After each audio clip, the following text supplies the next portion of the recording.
हे hello everybody. कैसे हो सारे? गर्मी कैसा लग रहा है? बढ़िया है ना? मज़ा आ रहा है ना? अब देखो आगे। ये होमवर्क था, राइट?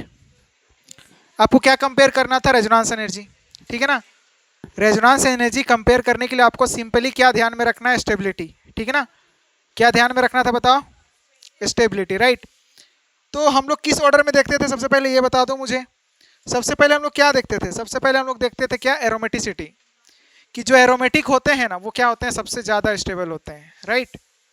एरोमेटिक के बाद हम लोग क्या देखते हैं? जहां पर ज्यादा रेजोनेंस होगा, more the resonance more will be the stability. जितना ज्यादा रेजोनेंस होगा उतनी ज्यादा क्या होगी?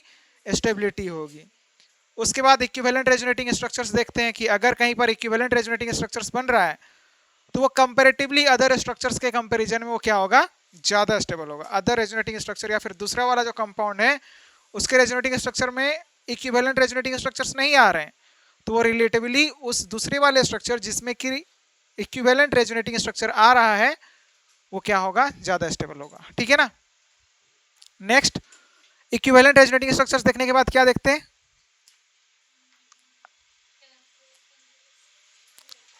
इक्विवेलेंट रेजोनेटिंग स्ट्रक्चर्स के बाद जो एक्सटेंडेड कॉन्जुगेशन होगा, या फिर बोल सकते हो लीनियर कॉन्जुगेशन। एक्सटेंडेड बोल दो या फिर लीनियर बोल दो।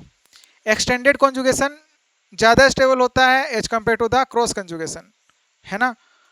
और उसके बाद ओवरलैपिंग कॉन्सेप्ट था। कहाँ पर देखते हैं ओवरलैपिंग कॉन्सेप्ट? जहाँ पर क्या होंगे? ग्रुप वाले एलिमेंट होंगे, और जहाँ पर पीरियड वाले एलिमेंट होंगे जिनका कि साइज कॉम्पेरेबल होगा। जिनका साइज क्या होगा? कॉम्पेरेबल होगा, यानी कि साइज ऑलमोस्ट सेम है। वहाँ पर हम लोग इलेक्ट्रोनेगेटिविटी फैक्टर की बात करते हैं। एंड लास्ट में हम लोग क्या देखते हैं? Fries rule. फ्राइस रूल का क्या कहना था? फ्राइस रूल में 3 पॉइंट थे हमारे पास में। पहला क्या था? कि दो सेपरेटेड बेंजीन रिंग है। हम लोग कहाँ पर देखते हैं फ्राइस रूल? बेंजेनॉइड रिंग्स यहाँ पर रहे होते हैं, ठीक है ना? क्या बात करा था हम लोगों ने? कि सबसे पहली बात यह थी कि जितनी ज़्यादा हमारे पास में बेंजेनॉइड रिंग रही होगी वो क्या होगा? उतना ही ज़्यादा स्टेबल होगा। दूसरी बात क्या थी? कि दो सेपरेटेड बेंजीन रिंग क्या होते हैं? ज़्यादा स्टेबल होते हैं as compare to the two fused benzene ring. दो फ्यूज्ड बेंजीन रिंग के कंपेरिजन में दो सेपरेटेड बेंजीन रिंग क्या होते हैं? ज़्यादा स्टेबल होते हैं। And third point was what? कि दो बेंजीन रिंग के बीच में सेपरेशन जितनी ज़्यादा होगी उतना ही ज़्यादा स्टेबल होगा, और सेपरेशन जितना कम स्टेबिलिटी उतनी ही कम। तो अब देखो, सबसे पहला लो क्वेश्चन बताओ, आंसर क्या निकल के लाए हो आप? इसमें क्या होगा? इसमें कौन सा कॉन्सेप्ट लग रहा है बताओ तो? एक्सटेंडेड कॉन्जुगेशन लग रहा है, ठीक है ना? यानी कि यहाँ पर बात करेंगे तो यहाँ पर कॉन्जुगेशन क्या होगा? ज्यादा होगा। यानी कि यहाँ पर क्या होगा? मोर रेजोनेंस। यहाँ पर क्या होगा? मोर रेजोनेंस। यहाँ पर क्या होगा? Less resonance. तो बताओ, ज्यादा स्टेबल कौन सा होगा? जहां पर रेजोनेंस ज्यादा होगी, और जिसकी स्टेबिलिटी ज्यादा वहां पर रेजोनेंस एनर्जी क्या होता है? ज्यादा होता है। रेजोनेंस एनर्जी क्या होता है? याद है ना? भूल तो नहीं गए हो आप? रेजोनेंस एनर्जी क्या था हमारे पास में? Difference in the energy of resonance hybrid minus में क्या था हमारे पास में? Most stable resonating structure. सबसे ज्यादा स्टेबल क्या रहा होता हमारे पास में? सॉरी, जो सबसे ज्यादा स्टेबल रेजोनेटिंग स्ट्रक्चर रहा होगा वो माइनस में क्या होता था हमारे पास में? यानी कि हम लोग निकालते क्या थे?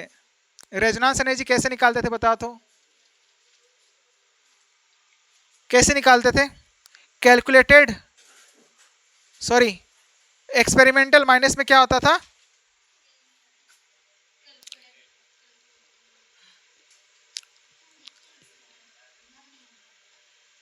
हीट ऑफ हाइड्रोजनेशन की हेल्प से निकाल रहे थे ना? क्या होता था? एक्सपेरिमेंटल माइनस में क्या होता था? कैलकुलेटेड। यही होता था लास्ट क्लास में, इसके बारे में बात किया है हम लोगों ने। यही था रेजोनेंस एनर्जी, ठीक है? और हाइड्रोजनेशन रिएक्शन हम लोगों ने देखा था वहां पर कि किसी भी एल्किन में या फिर मल्टीपल बॉन्ड में हाइड्रोजन का क्या हो जाना? ऐड हो जाना in the presence of catalyst, that is nickel, palladium, platinum. अगर इनके प्रेजेंस में हाइड्रोजन का एडिशन हो रहा है एल्किन में और वो सेचुरेटेड हाइड्रोकार्बन में कन्वर्ट हो रहा है, ठीक है ना? यानी कि सेचुरेटेड मतलब एल्केन में कन्वर्ट हो रहा है, तो वहां पर से जो हीट रिलीज होती थी उसी को हम लोग क्या बोलते थे? हीट ऑफ हाइड्रोजनेशन बोलते थे। और एक बॉन्ड के लिए यानी कि साइक्लिक रिंग में एक बॉन्ड के हटने पर हमारे पास में कितना अमाउंट ऑफ हीट रिलीज होता था, -120 किलो जूल पर मोल एनर्जी रिलीज होता था। ठीक है ना। उसी तरह से हम लोगों ने कैलकुलेशन भी करके देखा था कि मतलब जो बेंजीन होता है उसमें रेजोनेंस एनर्जी क्या रहा होता है, या फिर साइक्लो एल्काडाइन में हमारे पास में क्या रहा होता है। इन सब के बारे में हम लोगों ने लास्ट क्लास में डिस्कस किया है, सो डोंट, उसके बारे में हम लोग को डिस्कस करने की जरूरत नहीं है। और हम लोग को ऑर्डर कैसे निकालना है, रेजोनेंस एनर्जी के लिए ऑर्डर कैसे निकालना है, उसके बारे में हम लोगों ने लास्ट क्लास में डिस्कस कर लिया था। आज हम लोग सिर्फ और सिर्फ क्या करेंगे, क्वेश्चन प्रैक्टिस करेंगे। ठीक है ना। तो देखो हम लोग को क्या फाइंड आउट करना है, सबसे पहले तो स्टेबिलिटी फाइंड आउट करनी है। रेजोनेंस एनर्जी को निकालने के लिए हमें स्टेबिलिटी कंपेयर करना है कि किसकी स्टेबिलिटी ज़्यादा होगी, किसकी स्टेबिलिटी कम होगी। अब बताओ, इन दोनों कंपाउंड की बात करेंगे तो यहाँ पर क्या होगा। सबसे पहली बात कि दोनों में हमारे पास में एरोमेटिसिटी तो किसी में नहीं है। उसके बाद हम लोग क्या देखते हैं, more the resonance more will be the stability. तो ज़्यादा रेजोनेंस कहाँ पर होगा बताओ, क्रॉस कंजुगेशन वाली बात आ जाएगी ना, कि यहाँ पर क्या है, लीनियर कॉन्जुगेशन। यहाँ पर किस तरह का कंजुगेशन है, लीनियर कॉन्जुगेशन है।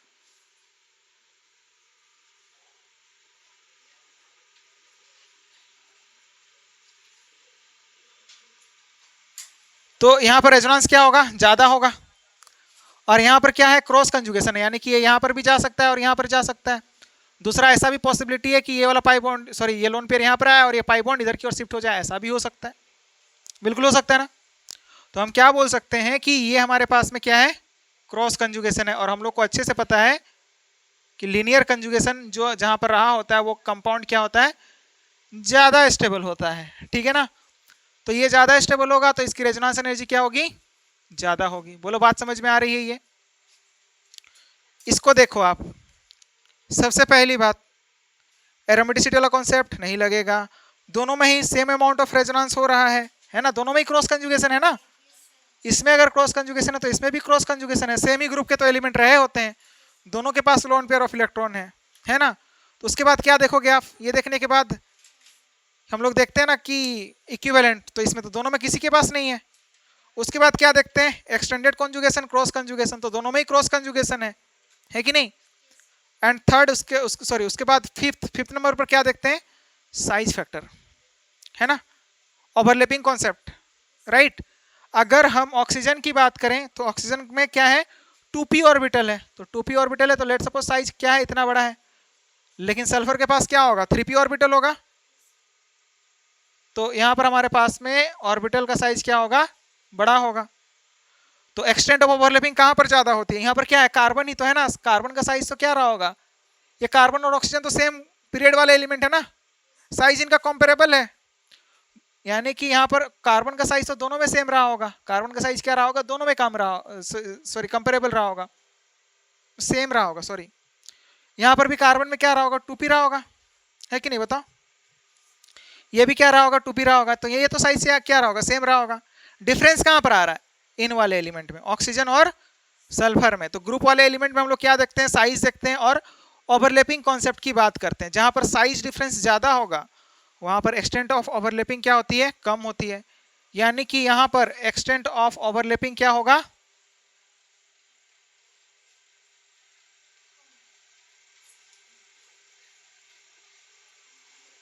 ज़्यादा होगा। यहाँ पर एक्सटेंट ऑफ ओवरलैपिंग क्या होगा,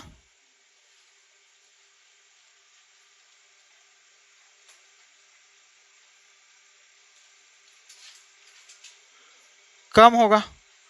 तो बताओ रेजोनेंस कहाँ पर ज़्यादा अच्छे से होगा, फर्स्ट वाले में, क्योंकि यहाँ पर 2p है तो फिर यहाँ पर अच्छे से इंटरेक्शन कर पाएगा ये, है ना। तो इसी वजह से हम क्या बोलेंगे कि ए की स्टेबिलिटी ज़्यादा होगी as compare to the B, और ए की स्टेबिलिटी ज़्यादा मतलब रेजोनेंस एनर्जी उसकी क्या होगी, ज़्यादा होगी। हमने बताया था ना कि जिसकी स्टेबिलिटी ज़्यादा उसकी रेजोनेंस ज़्यादा, रेजोनेंस एनर्जी ज़्यादा। ठीक है ना। अब बताओ इनमें सारे के सारे क्या हैं, हेलो एरिन्स हैं, है ना, क्या है, हेलो एरिन्स हैं। यहाँ पर क्लोरीन है, यहाँ पर ब्रोमीन है और यहाँ पर आयोडीन है। तो बताओ यहाँ पर ये जो रहा होगा ये तो थर्ड पीरियड एलिमेंट है, 3p में इलेक्ट्रॉन्स रहे होंगे, इसके पास 4p में रहे होंगे, इसके पास 5p में रहे होंगे। मतलब अगेन यहाँ पर भी किसकी बात होगी, एक्सटेंट ऑफ ओवरलैपिंग की बात होगी। तो ये क्लोरीन से ब्रोमीन की तरफ आते हैं तो साइज क्या होता है, इंक्रीज होता है, और अगर साइज इंक्रीज होगा तो एक्सटेंट ऑफ ओवरलैपिंग क्या होगी, कम होगी। साइज अगर ज्यादा होगा तो एक्सटेंट ऑफ ओवरलैपिंग कम होगी, और एक्सटेंट ऑफ ओवरलैपिंग कम होगी तो स्टेबिलिटी क्या होगा, कम होगा, है ना। और स्टेबिलिटी कम होगा तो रेजोनेंस एनर्जी क्या होगी, कम होगी। मतलब इसका क्या होगा, सबसे कम रेजोनेंस एनर्जी होगा। ओवरलैपिंग कम, एक्सटेंट ऑफ ओवरलैपिंग कम,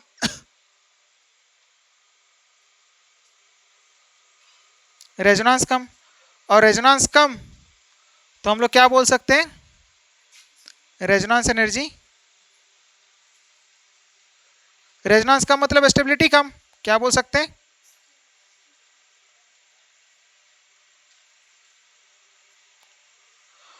और स्टेबिलिटी कम, रेजोनेंस कम। बोलो बात समझ में आ रही है ये, हाँ। Now next is the this compound. अब देखो यहां पर कौन सा कॉन्सेप्ट लगेगा, एरोमेटिक वाला कॉन्सेप्ट नहीं लगने वाला है। दूसरा बात, कॉन्जुगेशन जहां पर होगा सेम कॉन्जुगेशन हो रहा है सब जगह पर। उसके बाद इक्विवेलेंट किसी में नहीं है।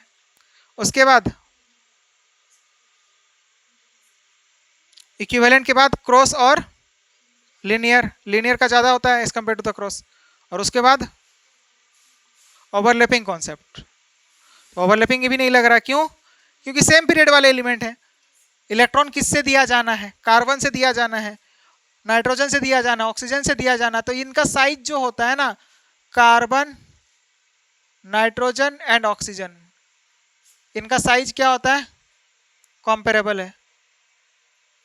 साइज कॉम्पेरेबल है तो नेक्स्ट फैक्टर की तरफ आगे बढ़ेंगे, किसकी तरफ, साइज कॉम्पेरेबल है तो इलेक्ट्रोनेगेटिविटी की तरफ देखेंगे और बोलेंगे क्या, कि जिसकी इलेक्ट्रोनेगेटिविटी कम होगी उसका डोनेशन अच्छा होगा।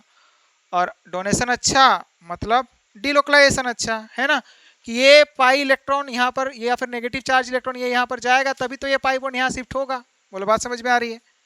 कौन इजीली दे पाएगा, कार्बन, क्योंकि इलेक्ट्रोनेगेटिविटी का ऑर्डर क्या होता है हमारे पास में, ऑक्सीजन का सबसे ज्यादा, नाइट्रोजन, फिर हमारे पास में क्या रहा होता है, कार्बन। तो इसकी इलेक्ट्रोनेगेटिविटी सबसे ज्यादा है तो इसी वजह से ये इजीली अपना नेगेटिव चार्ज का इलेक्ट्रॉन दे पाएगा डिलोकलाइजेशन में।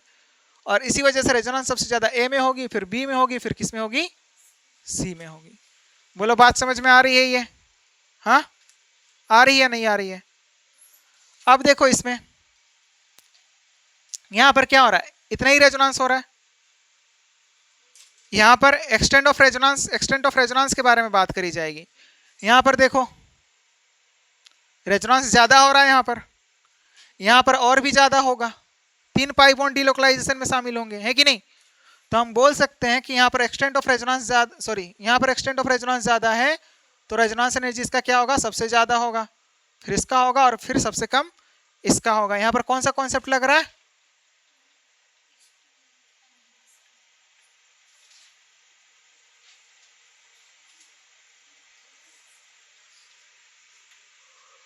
एक्सटेंट ऑफ रेजोनेंस, ठीक है ना। More the conjugation more will be the stability, तो यहां पर ज्यादा कंजुगेशन होगा। इसमें बताओ, ये अगर ए है और ये बी है और ये अगर सी है तो बताओ, 1 मिनट कुछ छूट गया है क्या, छूटना तो नहीं चाहिए, तो बताओ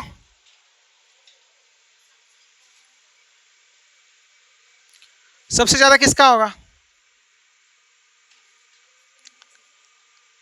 कहां पर डिलोकलाइजेशन अच्छे से होगा, कहां, या फिर कहां पर कॉन्जुगेशन सबसे अच्छा होगा। यहां पर देख लो चार्ज सब पर कहां पर है, कार्बन पर है। जैसे ही रेजोनेंस करवाओगे यहां पर ऑक्सीजन पर नेगेटिव चार्ज आएगा, यहां पर नाइट्रोजन पर नेगेटिव चार्ज आएगा, यहां पर कार्बन पर नेगेटिव चार्ज आएगा। तो बोलो कि नेगेटिव चार्ज स्टेबल कहां पर होगा, ऑक्सीजन पर ना, क्योंकि वो ज्यादा इलेक्ट्रोनेगेटिव होता है। तो मोर इलेक्ट्रोनेगेटिव एटम पर नेगेटिव चार्ज ज्यादा स्टेबल होता है। तो कहां पर नेगेटिव चार्ज इजीली आना चाहेगा, ज्यादा जल्दी कहां पर आना चाहेगा, इस वाले केस में, क्योंकि ऑक्सीजन नेगेटिव चार्ज को होल्ड करने की टेंडेंसी ज्यादा रखता है as compare to nitrogen and carbon, और इसी वजह से स्टेबिलिटी इसकी ज़्यादा होगी, मतलब रेजोनेंस एनर्जी इसी की ज़्यादा होगी, फिर इसकी और फिर इसकी होगी। बोलो बात समझ में आ रही है? नेक्स्ट इस वाले क्वेश्चन को देखो आप,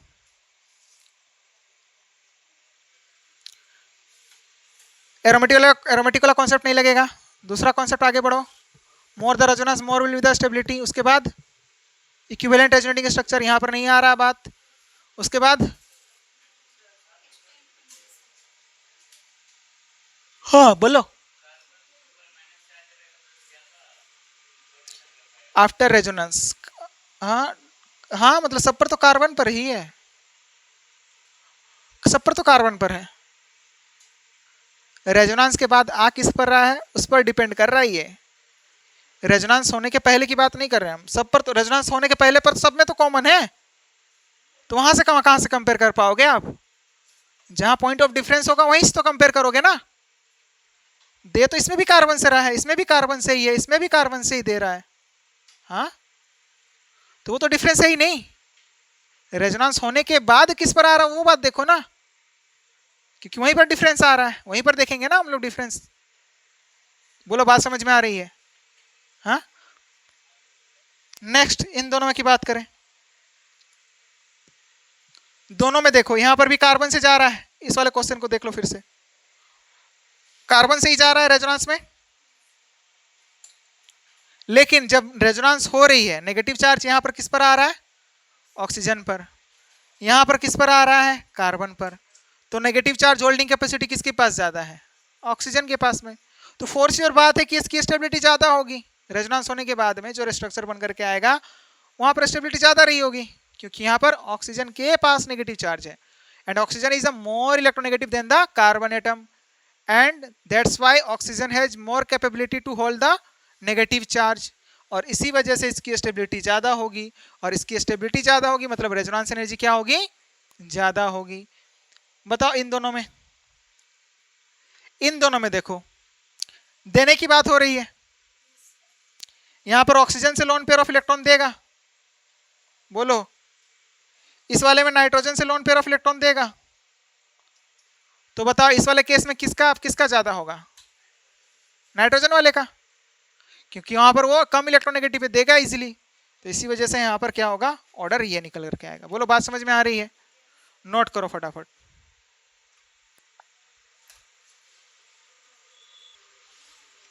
अब देखो सबसे पहले एरोमेटिक वाला कॉन्सेप्ट नहीं लग रहा है, एक्सटेंट ऑफ रेजोनेंस मतलब जहां पर रेजोनेंस ज़्यादा होगा वहां पर स्टेबिलिटी ज़्यादा होगी, दोनों में ही रेजोनेंस एक जैसा ही देखने को मिल रहा है, लोन पेयर इलेक्ट्रॉन जा रहा, पाई इलेक्ट्रॉन ऑक्सीजन एटम पर क्या होगा? शिफ्ट होगा, सब में ये चीज़ कॉमन है ना। उसके बाद क्या देखना होता है? इक्विवेलेंट रेजोनेटिंग स्ट्रक्चर, किसी में नहीं बन रहा है। उसके बाद linear conjugation is more stable then the cross conjugation, तो सब में तो लीनियर ही हो रहा है। उसके बाद क्या देखते हैं? Overlapping concept. तो देखो इनका जो साइज है ना, नाइट्रोजन और ऑक्सीजन, इनका साइज क्या है? कॉम्पेरेबल है। जिसके साथ ओवरलैपिंग करनी है कार्बन, ये जो कार्बन और ऑक्सीजन है इनके साथ में बोल सकते हो क्या साइज क्या है? कॉम्पेरेबल है कि नहीं? यहां पर साइज क्या है? कॉम्पेरेबल है।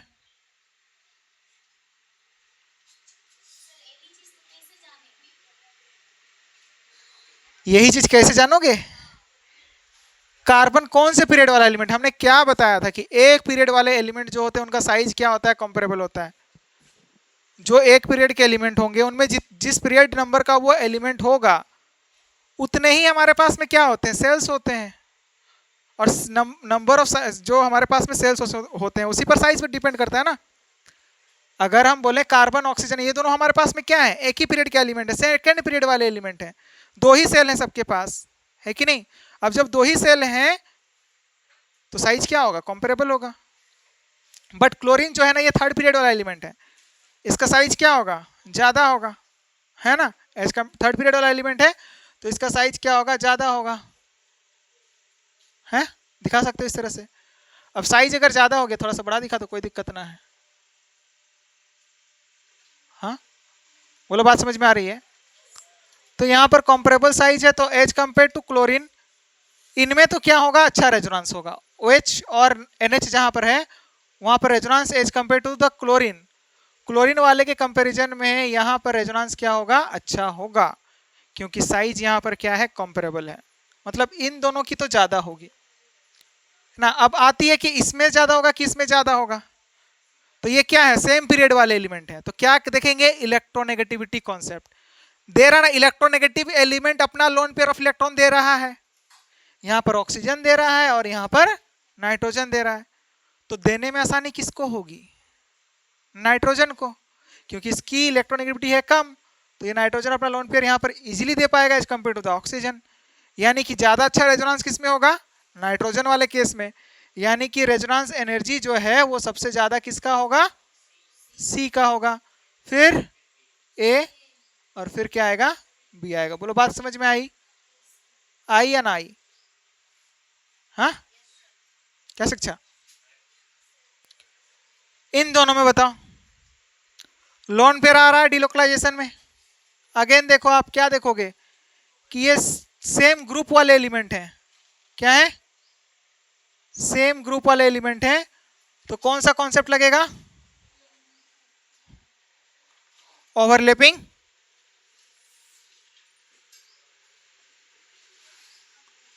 कॉन्सेप्ट लगेगा, क्या लगेगा, ओवरलैपिंग कॉन्सेप्ट। अब जब ओवरलैपिंग कॉन्सेप्ट की बात आ रही है तो जिसका साइज कंपेरेबल होगा वहां पर ओवरलैपिंग अच्छी होगी, मतलब वहां पर रेजोनेंस क्या होगा, अच्छा होगा, है कि नहीं, तो यहाँ पर रेजोनेंस कैसा होगा, अच्छा होगा, साइज कंपेरेबल है, तो रेजोनेंस अच्छा, मतलब रेजोनेंस एनर्जी इसी की क्या होगी, ज्यादा होगी as compare to this compound. बोलो बात सही है, ये दोनों की बात करते हैं। इसमें अगर रेजोनेंस करवाओगे आप तो आपको रेजोनेंस कैसे देखने को मिलेगा, ये वाला यहाँ पर जा सकता है, ये वाला यहाँ पर जा सकता है, बोलो जा सकता है कि नहीं, हाँ चाहो तो आप इधर से भी करवा सकते थे और एक का हम ऐसा रेजोनेंस करवा दें, हो सकता है ऐसा, हो सकता है कि नहीं, बिल्कुल हो सकता है। इसमें सिमिलरली आप ऐसा करके देखो तो, एक आप यहाँ पर लेकर के गए, एक आप यहाँ पर लेकर के गए, यहाँ से ये जाएगा और एक इधर से इधर जाएगा, A double bond B C पर double bond, electronegative element D ज्यादा होगा तो उधर की तरफ क्या होता है, पाई इलेक्ट्रॉन का डिलोकलाइजेशन होता है, इलेक्ट्रॉन डेंसिटी का मूवमेंट उधर की ओर होता है जहां पर इलेक्ट्रोनेगेटिव एटम, या फिर जहां पर जिधर का एटम जो है इलेक्ट्रोनेगेटिव क्या होता है, ज्यादा होता है, यानी कि ऑक्सीजन की इलेक्ट्रोनेगेटिविटी ज्यादा है as compare to the carbon, इसी वजह से यहाँ पर मूवमेंट किधर की तरफ होगा, ऑक्सीजन की तरफ होगा। बोलो बात समझ में आ रही है, दो केस थे ना, जहां पर ए और डी का इलेक्ट्रोनेगेटिविटी दोनों का सेम होगा और एक में क्या था, डी का ज्यादा होगा, तो ज्यादा वाला केस है ना। तो बताओ जब ऐसा हो जाएगा तो यहाँ पर ऑक्सीजन पर क्या आएगा, नेगेटिव चार्ज, इस वाले ऑक्सीजन पर क्या आएगा, नेगेटिव चार्ज, इस वाले कार्बन पर क्या आएगा, पॉजिटिव चार्ज, इस वाले कार्बन पर क्या आएगा, पॉजिटिव चार्ज आएगा ना। सिमिलरली यहाँ पर देखो, यहाँ पर नेगेटिव चार्ज आएगा, इस वाले ऑक्सीजन पर भी नेगेटिव चार्ज आएगा जब वो रेजोनेंस हो जाएगा, तो यहाँ पर क्या आएगा, पॉजिटिव चार्ज आएगा, यहाँ पर क्या आएगा, पॉजिटिव चार्ज आएगा। तो अब क्या देख सकते हैं, चार्ज सेपरेशन देख सकते हैं, सेम चार्जेस है ना यहाँ पर रेजोनेटिंग स्ट्रक्चर्स में, इनके जो भी रेजोनेटिंग स्ट्रक्चर्स बनेंगे उनमें क्या आएंगे, सेम चार्जेस के बारे में बात होगी, तो सेम चार्जेस के बीच में सेपरेशन क्या होनी चाहिए, ज़्यादा। तो देखो जहाँ पर ज़्यादा होगा वो क्या होगा, ज़्यादा स्टेबल होगा, ज़्यादा स्टेबल मतलब रेजोनेंस एनर्जी वहाँ पर क्या होगी, ज़्यादा होगी, तो यहाँ पर क्या होगा, ज़्यादा होगा ना, क्योंकि सेपरेशन क्या है यहाँ पर ज़्यादा है। बोलो बात समझ में आई। नेक्स्ट इसमें क्या लगेगा बताओ, फ्राइस रूल, जहां पर बेंजीन रिंग ज्यादा वहां पर स्टेबिलिटी ज्यादा, तो किसमें ज्यादा है, इसमें ज्यादा है, इसमें बताओ,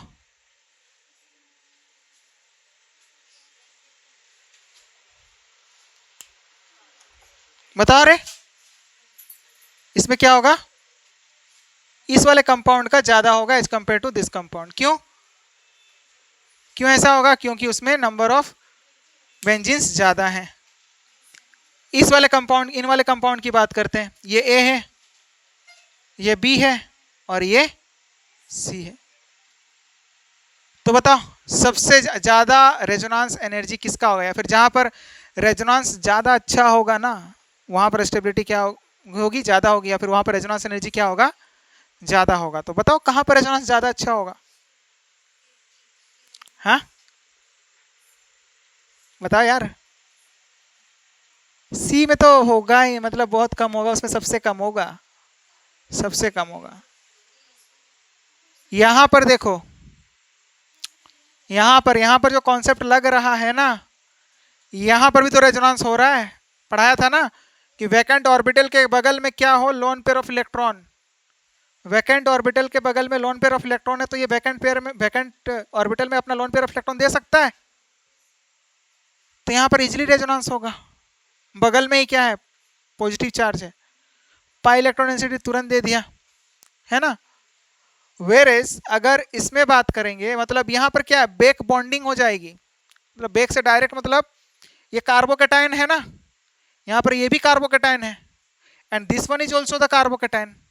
तो इस कार्बोकेटायन, कार्बोकेटायन होता क्या, इलेक्ट्रॉन डेफिशिएंट स्पीसीज होता है। अब ये इलेक्ट्रॉन डेफिशिएंट स्पीसीज है, तो ये लोन पेयर ऑफ इलेक्ट्रॉन यहाँ पर क्या, मतलब lone pair of electron direct दे रहा है ना अपना, तो यहाँ पर क्या कर रहा होगा, ज्यादा स्टेबिलिटी फील करेगा, या फिर मतलब तुरंत बैक बॉन्डिंग। आप यहाँ पर लिख लो कि ये हमारे पास में क्या होता है, यहाँ पर बैक बॉन्डिंग हो रहा है। सबसे ज्यादा जो रेजोनेंस एनर्जी होगा वो इसी का होगा। उसके बाद इस वाले पर होगा, क्योंकि देखो ऐसा करने पर यहां पर ऑक्टेट, देखो हम लोगों ने बात किया था ना, जब रेजोनेंस एनर्जी को, सॉरी रेजोनेंस, रेजोनेटिंग स्ट्रक्चर को जब हम लोग कंपेयर कर रहे थे, स्टेबिलिटी कंपेयर कर रहे थे, तब हम लोगों ने बात किया था किसके बारे में, ऑक्टेट रूल के बारे में। याद करो कि सबसे पहले हम लोग क्या देखेंगे, ऑक्टेट रूल। किस वाले केस में, ऑक्सीजन जब रहा होगा ना, तो हम लोग किसके बारे में देखते हैं, ऑक्टेट रूल के बारे में पहले देखते हैं, उसके बाद नंबर ऑफ बॉन्ड्स आते हैं। आया था ना। और अगर क्लोरीन, क्लोरीन वगैरह सब रहा होगा, यानी कि थर्ड पीरियड वाले एलिमेंट रहे होंगे, तो वहां पर पहले नंबर ऑफ बॉन्ड देखते हैं, फिर ऑक्टेट रूल देखते हैं। ये बात था ना वहां उसमें। तो जब ऐसा बनेगा, तो इसका रेजोनेटिंग स्ट्रक्चर जो भी बन करके आएगा ना, बना करके देख लो आप।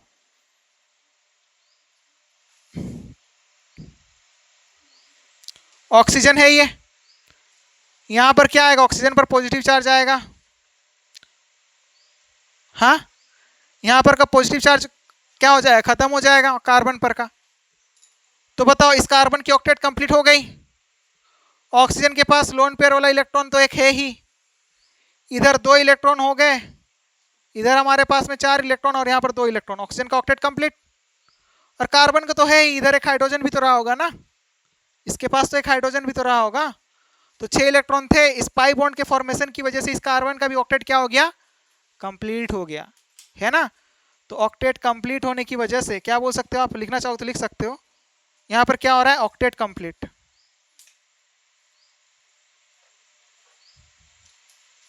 बोलो बात समझ में आई। हाँ, बट इसमें ऑक्टेट कंप्लीट नहीं होगा, आप रेजोनेंस करवा करके देख लो ना। अगर आप रेजोनेंस करवाओगे भी तो यहाँ पर पॉजिटिव चार्ज आएगा ना, मतलब यहाँ पर एक हाइड्रोजन था, ऐसे ही आप समझ रहे हो ना। तो इसमें अगर हम रेजोनेंस करवा भी देंगे तो क्या मिलेगा हमको, पाई बॉन्ड, यहाँ पर पॉजिटिव चार्ज, तो इस कार्बन पर ही तो पॉजिटिव चार्ज आया ना। तो अभी भी इस कार्बन के पास तो 6 ही इलेक्ट्रॉन है। कितने इलेक्ट्रॉन है, 6 इलेक्ट्रॉन है। ऑक्टेट तो अभी भी एक कार्बन के पास में क्या है, इनकम्प्लीट है कि नहीं। इस वाले केस में ऑक्टेट इनकम्प्लीट है, एक कार्बन के पास में ऑक्टेट क्या है, इनकम्प्लीट है। बोलो बात समझ में आ रही है। और इसी वजह से जहां पर ऑक्टेट कंप्लीट होता है वो क्या होता है, ज्यादा स्टेबल होता है। तो ये वाला क्या होगा, ज्यादा स्टेबल होगा एज कम्पेयर टू दिस। अब बोलो ये वाला क्यों नहीं है। अब देखो इस वाले कार्बन को देखो आप, यहाँ पर हाइब्रिडाइजेशन क्या निकल करके आएगा, मतलब क्या निकल करके आ रहा है, यहाँ पर एक हाइड्रोजन रहा होगा, 1 2 3, सॉरी हाइड्रोजन तो रहा ही नहीं होगा ना, रहा होगा क्या, नहीं रहा होगा, तभी तो पॉजिटिव चार्ज आया ना। हाइड्रोजन जो था उसने क्या कर दिया, लूज कर दिया है।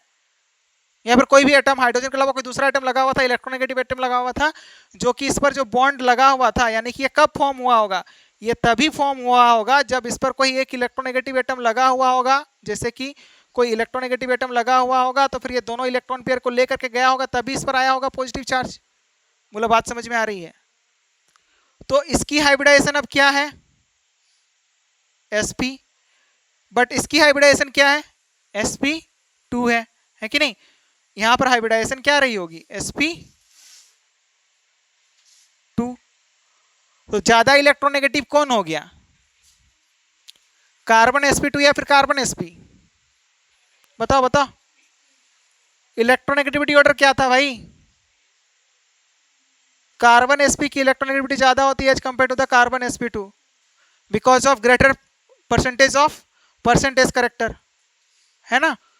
तो यहाँ पर परसेंटेज करेक्टर ज्यादा है तो इलेक्ट्रोनेगेटिविटी ज्यादा। और हम लोगों ने अभी कुछ दिन पहले ही बात किया था, कुछ दिन पहले क्या, कल ही बात किया था कि पॉजिटिव चार्ज इलेक्ट्रोनेगेटिव एलिमेंट पर स्टेबल नहीं होता है, positive charge less electronegative atom पर स्टेबल होता है। तो लेस इलेक्ट्रोनेगेटिव कौन है, sp2 है। तो ये वाला क्या होगा, ज्यादा स्टेबल होगा as compare to this one.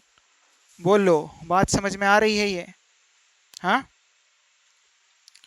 Next इस वाले क्वेश्चन की बात करें, बताओ यहां पर ऑक्सीजन अपना लोन पेयर दे रहा होगा, फिर से यहां पर कौन सा वाला फैक्टर लगेगा, size factor, overlapping concept. Overlapping कहां पर ज्यादा अच्छा होगा, इस वाले केस में साइज कंपेरेबल है ना, तो यहां पर ओवरलैपिंग ज्यादा अच्छा होगा, इसी वजह से इसकी रेजोनेंस एनर्जी क्या होगी, ज्यादा। इन दोनों में बताओ, इन दोनों में किसका ज्यादा होगा, ए का होगा या फिर बी का होगा, हाँ क्यों, इसमें तो रेजोनेंस होगा ही नहीं, कॉन्जुगेशन ही ब्रेक हो जाएगी ना इसमें, क्योंकि यहां पर ये कौन सा हाइब्रिडाइज्ड कार्बन एटम है, sp3, कॉन्जुगेशन ही ब्रेक हो जाएगा, क्या हो जाएगा, कॉन्जुगेशन ही ब्रेक हो जाएगा। बोलो बात समझ में आ रही है। अब अगर कॉन्जुगेशन ही ब्रेक हो जाएगा तो डिलोकलाइजेशन होगा नहीं, और डिलोकलाइजेशन नहीं होगा तो कहाँ की रेजोनेंस एनर्जी की बात, है ना। तो रेजोनेंस एनर्जी किसका ज्यादा होगा, बी का ज्यादा होगा as compare to the A. बोलो बात समझ में आई, आई या ना आई, आई ना, कौन आई, समझ, समझ आई ना। चलो नेक्स्ट, तो यहां पर एक चीज आ रहा देखो, एक ये जो हमारे पास में है ना, जहां पर कॉन्जुगेशन ब्रेक हो रहा है, डाइन तो दोनों है कि नहीं, दोनों डाइन है कि नहीं, डबल बॉन्ड तो दोनों में दो है ना, ये भी डाइन है ये भी डाइन है। एक को हम लोग क्या बोलेंगे, आइसोलेटेड, और दूसरे को हम क्या बोलेंगे, कॉन्जुगेटेड, ठीक है ना। मिटा दूं उधर, बताओ। तो एक कॉन्सेप्ट आता है यहाँ पर, डाइन जो होते हैं वो तीन तरह के होते हैं, ठीक है ना, कितने तरह के, तीन तरह के। क्लासिफाई करेंगे अब डाइन को, ठीक है ना। एक होता है आइसोलेटेड, एक होता है क्यूमुलेटेड, और एक होता है कॉन्जुगेटेड, ठीक है ना। जहां पर कॉन्जुगेशन होगा उसको हम लोग कॉन्जुगेटेड डाइन बोलेंगे, जहां पर आइसोलेटेड होगा sp3 हाइब्रिडाइज्ड कार्बन एटम से उसको हम लोग आइसोलेटेड बोलेंगे, और जहां पर लगातार रहा होगा उसको हम लोग क्या बोलेंगे, क्यूमुलेटेड डाइन, क्या बोलेंगे, क्यूमुलेटेड डाइन बोलेंगे, ठीक है। बोलो लिखना हो चुका है उधर, मिटा दो, हाँ। Now next is the concept of dine.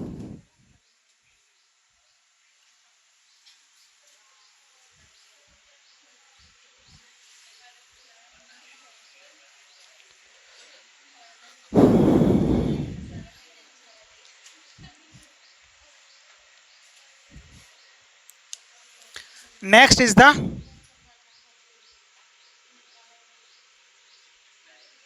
concept of diene. Concept of diene बोलो या फिर टाइप्स ऑफ डाइन बोल दो, ठीक है ना। एक जो होता है वो क्या होता है, कॉन्जुगेटेड डाइन।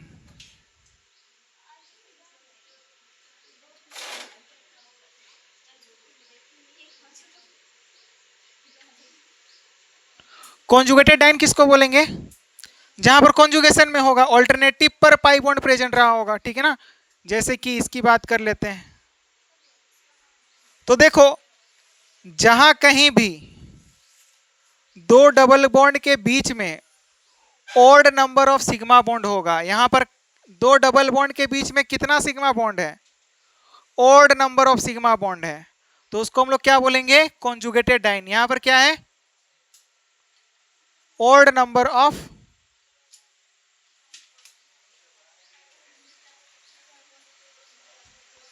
सिग्मा बॉन्ड, क्या है यहां पर, odd number of sigma bond है।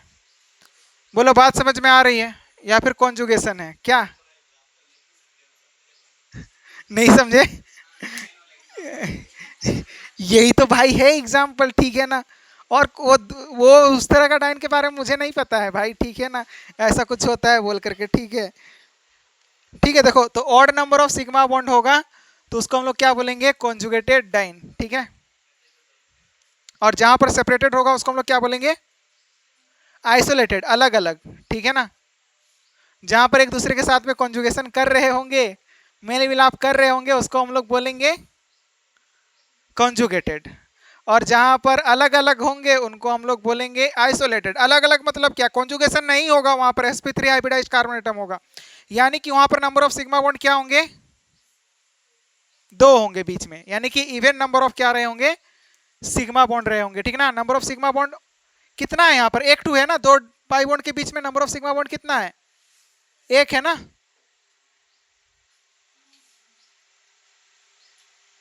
एक ही तो सिग्मा बॉन्ड है। हाँ हाँ हाँ, ठीक है। बीच में अगर आ जाएगा कुछ मतलब जिसकी वजह से वो कंजुगेशन नहीं कर पाएंगे तो वो हो जाएगा आइसोलेटेड। बिल्कुल अलग अलग हो जाएंगे ना भाई। बोलो बात समझ में आ रही है? हाँ हाँ बिल्कुल वैसा ही होने वाला। मिटा दूं? जैसे कि ये क्या है? आइसोलेटेड डाइन है, ये कॉन्जुगेटेड है।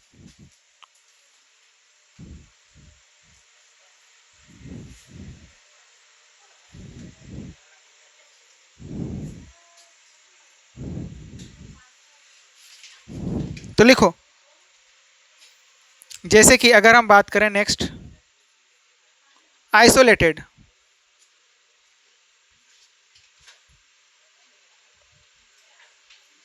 तो आइसोलेटेड डाइन में क्या होता है?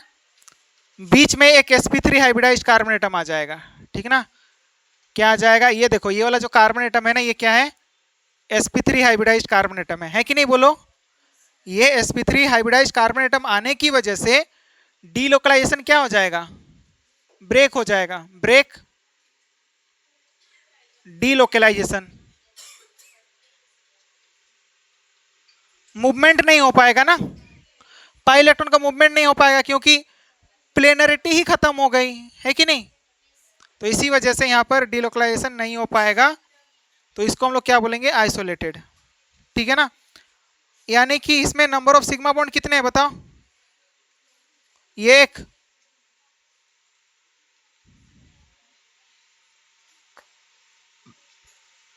नंबर ऑफ सिग्मा बॉन्ड कितने होंगे?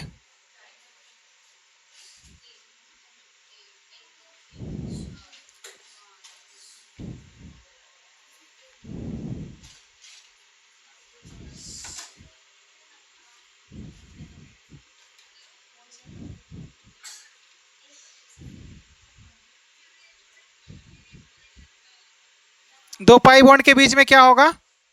दो सिग्मा बॉन्ड्स होंगे। क्या होंगे? दो सिग्मा बॉन्ड्स। और जहां पर होगा ही नहीं उसको हम लोग क्या बोलेंगे? क्यूमुलेटेड। तो लिखो, next one is the cumulated.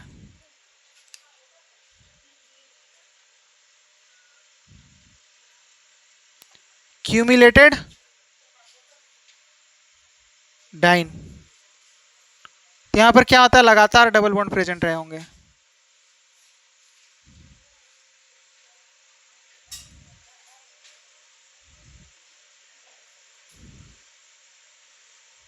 Zero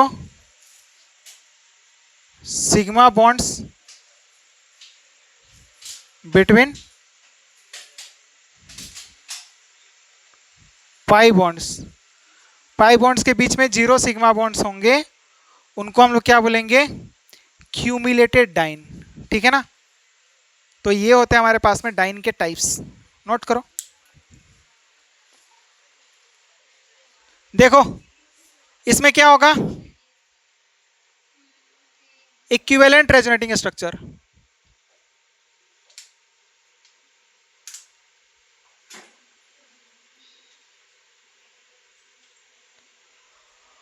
और यहां पर एक्सटेंट ऑफ रेजोनेंस भी ज्यादा होगा, बोल सकते हो। क्या होगा? एक्सटेंट ऑफ रेजोनेंस भी ज्यादा होगा। होगा कि नहीं? यहां पर रेजोनेंस ज्यादा होगा ना, ये इधर से भी तो जा सकता है कि नहीं? तो बोल सकते हैं कि यहाँ पर क्या होगा, इसकी स्टेबिलिटी ज़्यादा होगी, यानी कि इसकी रेजोनेंस एनर्जी ज़्यादा होगा। इन दोनों में फर्स्ट वाले में क्या है, लीनियर है, सेकंड वाले में क्या है, क्रॉस है। तो लिखो यहाँ पर क्या हो जाएगा, ये लीनियर, ये क्या हो जाएगा, क्रॉस। इसमें बात करेंगे ये दोनों लीनियर हैं, ये क्या क्रॉस है, तो फोर श्योर बात है कि इसके कंपैरिजन में इन दोनों का क्या होगा, ज़्यादा होगा।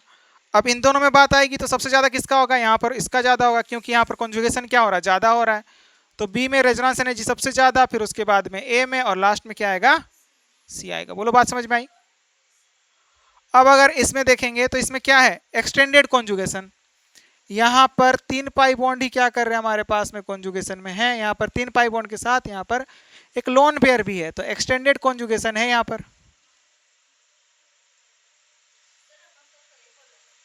हाँ, और इसी वजह से बी ज़्यादा स्टेबल होगा, यानी कि बी की रेजोनेंस एनर्जी क्या होगी, ज़्यादा होगी। ठीक है ना, दैट्स इट। यहाँ पर क्या होता है, स्टेबिलिटी कंपैरिजन क्या होता है, खत्म। Now next we will discuss about the application of resonance.